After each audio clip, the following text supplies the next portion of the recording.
Əsas Sabirabad qarpızı bal kimi. Necədir bu il məhsullardan? Vallahi Allah bərəkət versin, bu il məhsulumuz boldur.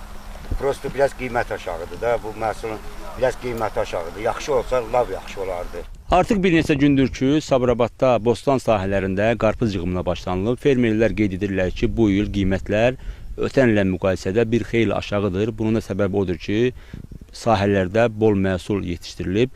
Bundan əlavə, havaların son günlər qeyri-sabit keçməsi də qarpızın qiymətinə təsir edən amillərdən biridir. Mart ayında əkilən qarpızı duqadır bu. 50 qəpikdən başlamışam, 25 qəpiyə kimi hələdəki gedir. Hektara hardasa bir 14 min pul qoymuşam. 14 min mayasıdır.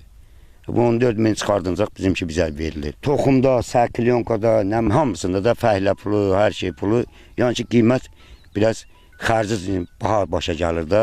Əvvəl əkilirdi Şaban sortu, ondan sonra Çələbi, Saday, bax o sortlar əkilir. Yerli toxum meyil verən yoxdur. Yerli toxum yoxdur.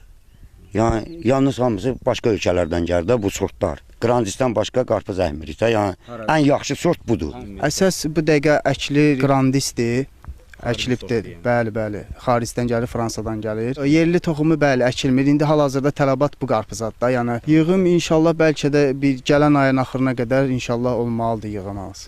Əvvəl hektarına məsələ çıxırdı 4000 məsələ 3500. İndi məsələ hər hektar məsələ bu elə bu 2 hektar yer 9000-ə başa gəlir. Qiymət qane eləmir. Qarpızı həmişə istidə satarlar da. İndi bu yağışlıqda bəli, yağışdır. Havaların buludlu olmağı təsir edir. Biz həmişə Grandisdir, bir də bu il təzə çıxıb Armandadır. Bunları həmişə bu illəri xarici sortdur bəli.